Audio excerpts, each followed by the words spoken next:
நல்லா இருந்தது, கிரிப்பா இருந்தது, வாழ்த்துக்கள்.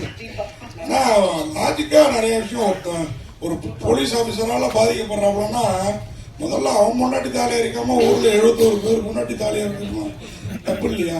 என்னதான் உண்மை சம்பவம்னாலும் இவ்வளோ 71 பேர் வீட்டுக்கு புந்து அறக்க முடியுதுன்னா ஒரு போலீஸ்காரன் வீட்டு ஒய்ஃபையோ அதையோ அறக்க மினிஸ்டர முடியாது. ஓகே, போலீஸ்காரன் வீட்டுக்குள்ளார போடலாமே. இல்லை நடந்ததுதான் சொல்லியிருக்கோம். லைவ்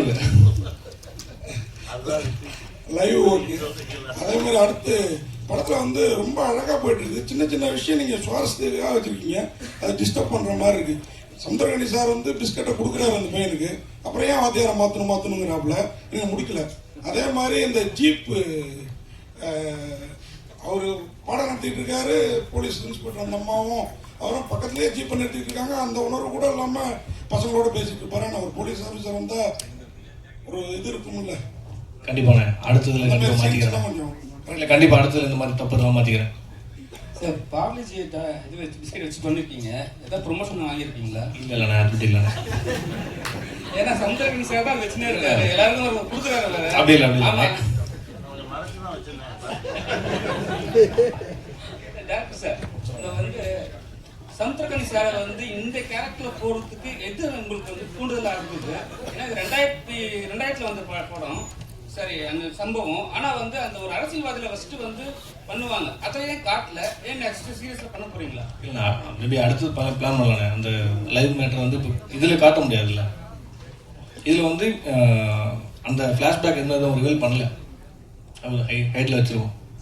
சமுத்திரகனி சார் சினிமாவில் அது 69 கொலை பண்ணவர் எப்படிப்பட்டவர் தெரியும். அவருக்கு ஏன் இவ்வளவு சப்போர்ட் பண்ணுறீங்க, இவ்வளவு இது காமிக்கிறீங்க? ஏன்னா இந்த புஷ்பான்னு ஒரு படம் ஹீரோ சம்பரம் கடத்துவார், அப்பேற்பட்ட அக்யூஸ்ட். ஏன்னா அவருக்கு தான் தேசிய விருது கொடுத்தாங்க. சினிமாவில் ஏன் இப்படி காமிக்கிறீங்க சார்? சினிமாவில் காட்டல, இதுதான் கதை. அவன் பாதிக்கப்பட்டவன் அவன் திரும்புகிறான், அவனுடைய பாதிப்பை கொஞ்சம் ரியலைஸ் பண்ணுற ஒரு கேரக்டர். அவன் இடத்துலேருந்து அவன் பிரச்சனையை பார்க்குற ஒரு கேரக்டர். அது அப்படி தான் நான் பார்த்தேன். பல பேர் அவன் கொண்டதுன்றது அது வேறு. அதனால தான் அவர் கடைசியில் ஒரு இடத்துல சொல்ல, நீ செஞ்சது மட்டும் நியாயமாகும், ஊரே சுடுகாடாக்கிட்டீங்களாடான்னு சொல்லி ஒரு இடத்துல வரும். அதனால் அது இல்லை, அவன் ஒரு மனிதன், அவன் இடத்துலேருந்து அவன் வழியை பார்த்தது தான். அதுக்காக ரொம்ப பிடிச்சி இவனை காப்பாற்றணும், திருப்பி எடுத்து சுட்டணும், அதெல்லாம் சினிமா. அது நம்ம தான் தம்பி ஒருத்தன் சொன்னான், அண்ணே நீங்கள் அந்த கடைசியில் திருப்பி சுற்றுவீங்கன்னு நினச்சிட்டு அது சினிமாடா, ரியலாக சுட முடியாது, பேசாமல் தான் நிற்கணும். அதனால தான் அந்த அந்த உண்மைத்தன்மையை அப்படியே பிரதிபலிக்கிறது தான். அதுதான் பண்ணோம். தமிழக போலீஸுக்கும் ஆந்திரா போலீஸுக்கும் எப்பவுமே ஒத்தே வராது சார். அப்படியா? ஆமா, எப்பவுமே ஒத்து வராது. ஏன்னா அவங்க ஒரு இதுல இருப்பாங்க, நம்ம ஒரு மைண்ட் செட்ல இருப்போம். ஆனா அவங்களுக்கு ஹெல்ப் பண்றாங்க தமிழக போலீஸ். தமிழக போலீஸ் அவ்வளவு கெட்டவங்க ஏன் காட்டணும்? ஆமாண்ணே, ஆமா சார். அப்ப அக்கிஸ்ட கூட்டு போவார்ல, நம்ம சரியா பார்க்கலாம். ஆனா இல்லண்ணே, இப்ப தமிழக போலீஸ் இருக்காருல்ல, ஆமா, அந்த அண்ணன் இருக்காருல்ல, ஆமா, அவர் எங்க இருக்காரு? அவர் தனி, அவர் அரசியல்வாதிகளின் கைக்கூலி. அவர் அது வேற, அது வேற. அது எந்த லிஸ்ட்லயும் சேர்க்க முடியாத கேரக்டர்ஸ் கொஞ்சம் பேர் இருக்காங்க. அது மேல இருக்கிறது மேலேயே தான் சேர்ந்துக்கும். அது இது ஒரு கற்பனை கதையாக இருந்தால் நீங்கள் கேட்குற எல்லாத்துக்குமே ஒரு கதையாசிரியராக பதில் சொல்லலாம். இது நடந்த நிஜங்களை எடுத்து அதில் முடிஞ்ச வரைக்கும் உண்மையை ஒரு 90% ரொம்ப உண்மைக்கு நெருக்கமாக சொல்லணும்னு முயன்ற கதை. இதில் யார் சரி யார் தப்புன்னு பேசுறது எல்லாம் இதுவே இல்லை. இதுதான் நடந்தது, இதை தான் அப்படியே எடுத்து வச்சிருக்கோம், அவ்வளோதான். சார் இப்போ கேட்டாரு சந்திரன் சார், உங்களுக்கு தான் நீங்களும் டைரக்டர்னால தான் உங்களை நோக்கி அந்த கேள்வி. அதாவது நீங்கள் சொன்னீங்க அந்த அவர் பார்வையிலேருந்து பார்த்தோம், அதனால தான் அவருக்கு அவர் கேரக்டர் இது பண்ணுற மாதிரின்ட்டு. ஆனால் பாட்டெலாம் போடணுமா? நான் கடைசியில் அவருக்கு ஒரு தேசிய கீதை மாதிரி ஒன்று போடுறீங்க. இசையமைப்பாளர் அவர் இடத்துல பார்த்துருக்காரு, அவருடைய இடத்துல பாதிக்கப்பட்ட இடத்துல அவரும் பார்த்துருக்காரு. அப்படித்தான்.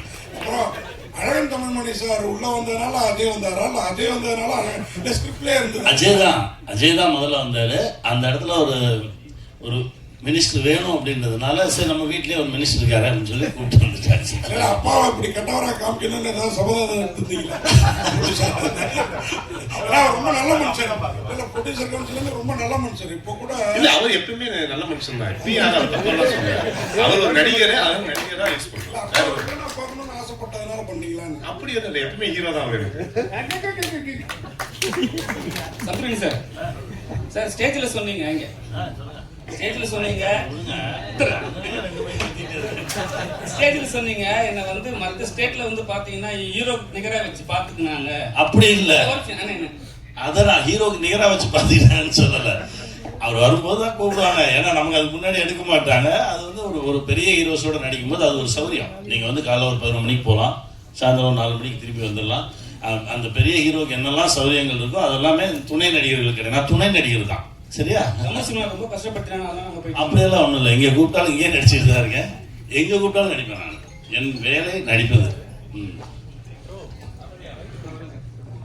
சார், அந்த புடிப்பாண்டி கூட அந்த ஜீப்பு தள்ளுற சீன் இருக்குல்ல, அவ்வளவு இயல்பா இருந்துச்சு. அதுல என்ன சார் உங்களுடைய contribution sir?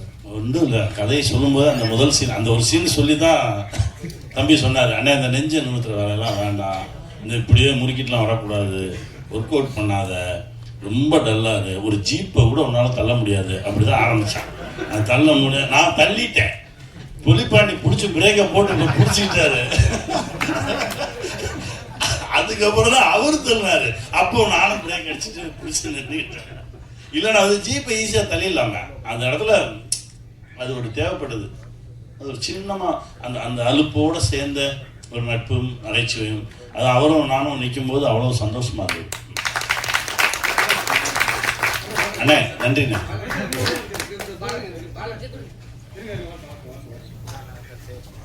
Congratulations guys, fantastic series. நான் பார்த்ததுல I think this is one of your best. Thank you. Question to the director, 2 questions. உண்மை சம்பவத்தை பேஸ் பண்ணி இருக்கீங்க.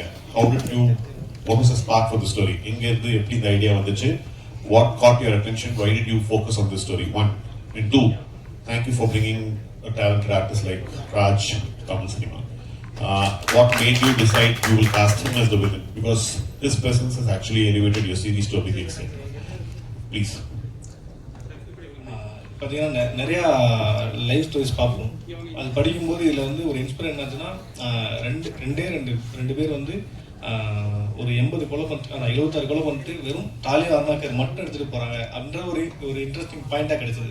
ஏன்னா வீட்டில் எதுவுமே எடுக்காமல், ஸோ அவங்களுக்கு பின்னாடி என்ன ஸ்டோரி இருக்குன்னு சொல்லி அது கொஞ்சம் ரிசர்ச் பண்ணி பார்த்தோம். ஸோ கொஞ்சம் அது இன்ஸ்பயர் ஆச்சு. ஸோ அது பேஸ் பண்ணி கொண்டு வரலான்னு பண்ணோம். ஸோ அவரை சூஸ் பண்ணது என்னன்னா, அவரோட ஐஸ் ரொம்ப ஷார்ப்பாக அந்த வில்லனிக்காவே இருந்துச்சு. ஸோ அதே மாதிரி அதுதான் சூஸ் பண்ணிங்களா. தேங்க்யூ. சமுத்திரகடி சார், நீங்க வந்து இந்த படத்துல ஸ்கிரிப்ட்ல உங்களுடைய டச்சஸ் ஏதாவது கொடுத்தீங்களா? ஒண்ணுமே இல்லைண்ணே. அந்த ஸ்கூல் பசங்க ஸ்கூல் வர்றதெல்லாம் அதெல்லாம் அவருங்க பண்ணதான். நான் கேட்டேன், இது வச்சாலே இது தெரியும் மேடம், இல்லை அது வேணும் அப்படின்னு சொல்லி அவங்க இலாகாவில் வச்சுக்கிட்டாங்க. நான் வந்து பண்ணது இந்த நொற்ற அப்படின்னு சொன்ன ஒரே ஒரு வார்த்தை தான். நானா அது வந்து எழுதலை, அது நானா சொல்லிட்டேன். அது எங்க ஊர் வார்த்தை. அது அதனால வார்த்தை ரொம்ப அன்பான வார்த்தை. அது இல்லை, அது கெட்ட வார்த்தைலாம் கிடையாது, அன்பான வார்த்தை அது. அதனால அதை நான் வந்து, அதுவும் அவரும் எங்க ஊருக்காரர் தான். அதனால 2 பேரும் பேசும்போது அதை பேசிக்கிட்டோம்.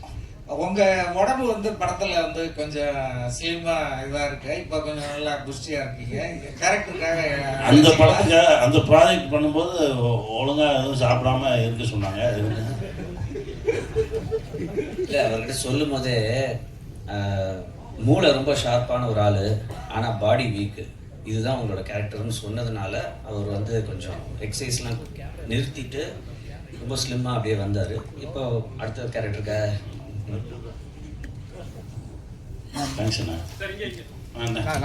இயக்குனருக்கு ஒரு கேள்வி சார். இந்த ஸ்டோரியை சூஸ் பண்ணதுக்கு வாழ்த்துக்கள் சார். ஒரு நல்ல ஸ்டோரி லைனு, பட் அதில் வந்து குறைகளும் சொல்ல வேண்டியது எங்களோட கடமை. பட் இவ்வளோ அழகான கதைக்கு வந்து திரைக்கதையில் கொஞ்சம் கோட்டை விட்டீங்களோன்னு இருக்கு. அதே மாதிரி பார்த்தீங்கன்னா வந்து ஆர்ட் டைரக்டர் கிட்ட சரியான வேலையை வாங்கல அப்படின்றது கிளியர் கட்டாக தெரியுது. அப்புறமா வந்து அந்த என்கவுண்டர் முடியுது சார். முடிஞ்சதுக்கு அப்புறமா அது எந்த காலமாக இருந்தாலும் போலீஸ்காரங்க உடனே விட்டுட்டு போயிட மாட்டாங்க. நீங்கள் அந்த கிளைமேக்ஸில் காட்டும்போது என்கவுண்டர் நடந்துச்சு, எல்லாருமே கிளம்பி போயிட்டு அது அனாதையாக இருக்கிற மாதிரி இருக்கு. அதை என்கவுண்டர் அப்படி நடக்கிறதுக்கான வாய்ப்பே இல்லை. ஏன்னா ஒரு போலீஸும் அங்கே இல்லை, அந்த சீன்ல காணும் சார். இல்ல முடிஞ்சதுக்கு அப்புறம் எல்லாம் கிளம்பிட்டு ஆஹா கேமரா போயிட்டு இருக்கும், எல்லாரும் அங்கங்க ஒரு 2 பேர் கிளம்பிட்டு இருப்பாங்க, மீதி எல்லாம் அங்கதான் நின்றுட்டு இருப்போம். கேமரா போய் குளத்துக்குள்ள போயிடும். அப்படிதான் முடிச்சிருப்போம். ஏன்னா அதை எப்படி டிஸ்போஸ் பண்ணாம எப்படி போவாங்க. ஓகே, அது சும்மா ஒன்று காமிச்சிங்களா சார்? அந்த சுமோல பின்னால வந்து அவ்வளோ கிளியரா ஃபோக்கஸ் பண்ணி காட்டுறீங்க. இது ஆர்ட் டைரக்டரோட மிஸ்டேக். நெக்ஸ்ட் டைம் கரெக்ட் பண்ணி, ஏன்னா இவ்வளோ அழகா செலவு பண்ணி நீங்க பண்றது அந்த ஒரு நம்பர் பிளேட், அவ்வளோ பெரிய நம்பர் பிளேட் வச்சுட்டு பின்னால் ஒரு சின்ன நம்பர் பிளேட் பெயிண்ட் பண்ணிருக்காங்க. அது அவ்வளோ கிளியரா தெரியுது. ஏன்னா பல லட்சம் பல கோடி செலவு பண்ணி எடுத்து இந்த சின்ன சின்ன தவறுகள் தான் வந்து தமிழ் சினிமாவை வந்து பாழாது. இது வந்து மற்ற லாங்குவேஜஸ்ல வந்து ஆர்ட் டைரக்டர்ஸ் கொஞ்சம் ஒழுங்கா செய்யறாங்க, அந்த டைரக்டரோட வேலை வாங்குது. நெக்ஸ்ட் டைம் இதை பண்ணிட்டீங்கன்னா நல்லா இருக்கும். கண்டிப்பா சேஞ்ச் சஜஷன் அவ்வளவுதான். கண்டிப்பா சேஞ்ச் பண்ணிக்கலாம். தேங்க்யூ.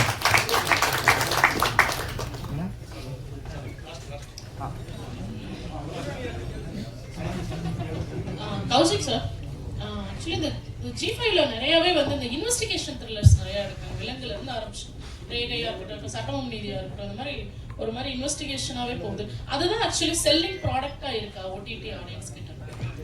இல்லை, இன்னைக்கு நம்ம ஒரு கணக்காக எடுத்து பார்த்தோம் அப்படின்னா, ஃபர்ஸ்ட் நான் இது சொல்கிறேன். இப்போ G5ல பார்த்தீங்கன்னா இன்வெஸ்டிகேஷன் எல்லாமே நிறைய பண்ணியிருக்கோம். ஐலின்னு ஒரு சீரீஸ் பண்ணியிருக்கோம். ஐலி பார்த்தீங்கன்னா ஒரு சொசைட்டல் டாபுவை வந்து எப்படி பிரேக் பண்ணணும் அப்படின்ற ஒரு கருத்து சொல்லியிருக்கோம். அதில் அனந்தம்னு சீரீஸ் பண்ணியிருக்கோம். ஒரு வீடு, அந்த வீட்டோட மெமரிஸ் என்ன, அதில் வாழ்ந்த பல ஜென்ரேஷன்ஸ்க்கான ஒரு கதை, அதையும் சொல்லியிருக்கோம். 5ஆம் வேதம் மிஸ்டிக்கலாக ஒரு த்ரில்லர், ஒரு தேடல், அதையும் சொல்லியிருக்கோம். இது அப்பப்போ தேவைப்படுது. ஏன்னா இன்னைக்கு இருக்கிற ஆடியன்ஸ் அப்படின்னு பார்த்தீங்கன்னா யங்ஸ்டர்ஸ்லேருந்து அடல்ட்ஸ் வரைக்கும் எல்லாருமே புக்டாக பார்க்குறது ஒரு mystery, thriller, investigation, psychological thriller, இந்த மாதிரி விஷயங்கள் வந்து ஓவராலாக பார்த்தீங்கன்னா ஒரு 50% பீப்புளுக்கு வந்து இது ரொம்ப பிடிக்குது. ஸோ ஒரு கான்ஷியஸ் சாய்ஸாக இது வந்து அட்லீஸ்ட் வருஷத்தில் 1-2 பண்ணணும் அப்படின்றது வந்து, அண்ட் இது வந்து டெஃபினட்டாக நம்மளுக்கு சக்ஸஸும் கொடுத்துருக்கு.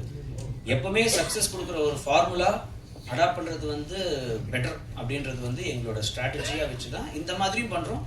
இப்போ வரப்போகிற லைனப்பில் அடுத்த ஒரு 16 மாதத்துக்கு நாங்கள் பண்ண போகிறது பார்த்தீங்கன்னா வேறு வேறு ஜானரில் இருக்கும். பட் இதுவும் ஒரு பார்ட்டாக இருக்கும்.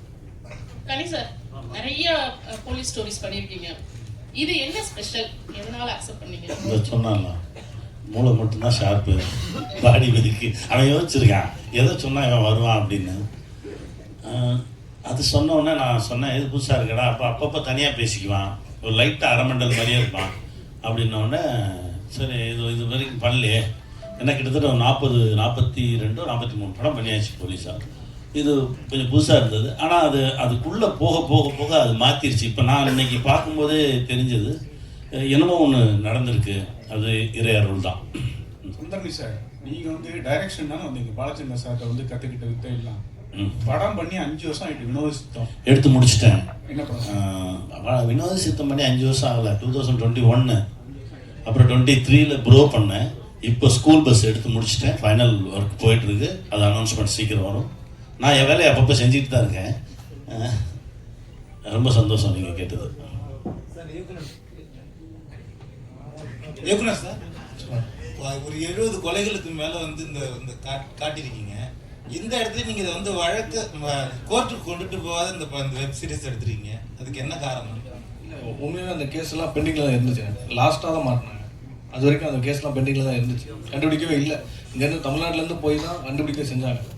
உண்மையாகவே நான் 2000 பேப்பரில் வந்து சார், காக்டைல் சினிமாஸ்னு கம்பெனி, ஏன்னா கிரைமு போலீஸ் ஸ்டோரி மட்டும் இருக்கு. நாங்கள் எதிர்பார்க்குற ரசிகர்கள் எதிர்பார்க்குற இன்னும் சில விஷயம்லாம் இருக்கு. சில புத்துப்பாட்டெல்லாம் கூட வச்சிருக்கலாம். சிலதா அவங்க நடிப்பு ரொம்ப நல்லா இருந்தது. ஆனால் வந்து நாங்கள் அதுக்கு தனியாக ஒரு ஆர்டிஸ்ட் போட்டு தான் பண்ணலாம்ல. இந்த மாதிரி போலீஸ் ஸ்டோரியெல்லாம் இந்த மாதிரி குத்துப்பாட்டெல்லாம் வைப்பாங்க. கண்டிப்பாக அடுத்தடுத்து எல்லாம் பண்ணுறதை பண்ணிடுவோம். ஆனால் அதெல்லாம் G5ல வருமானது எனக்கு தெரியும்.